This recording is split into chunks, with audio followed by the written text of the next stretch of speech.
以无公平的评论，咱爱行伊公道。咱一路行来，为国民党走总，为虾米？我伫台南市做主委，我知影我一个月爱种90万至100万来发薪水。伊伫中央咧做党主席，伊一个月上少爱去种2000万来打点国民党即卖的困境。因为一个不动动产的管理法，甲国民党所有的资产封条伊。那么伫这2年内底，伊带领国民党突破困境，那么也带领国民党伫县市长赢倒来15个县市，功不可没，对不对？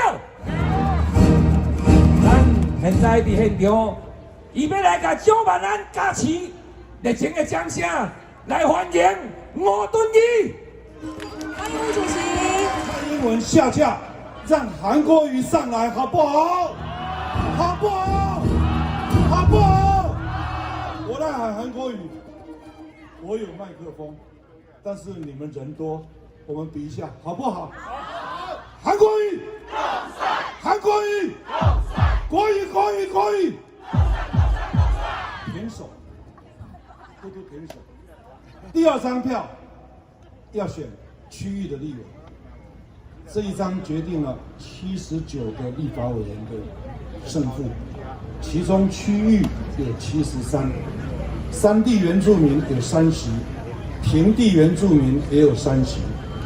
那平地跟山地原住民，在座的各位当然没有投票权，但是区域的，尤其是我们这个区，蒋万安一定要连任，所以第2张票一定拜托大家全部都要投给蒋万安，好不好？好不好？好不好？第3张票就是政党票，请大家目睭闭好紧，上个准，安尼瞪底那个中国国民党上面一个小框框，把它盖上去，这样第3张票就会决定34席不分区立委的归属，你比例有多少就分配有多少。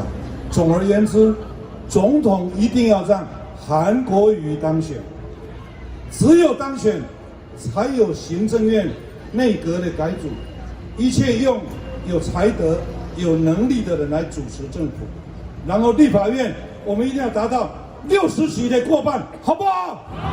好不好？好不好？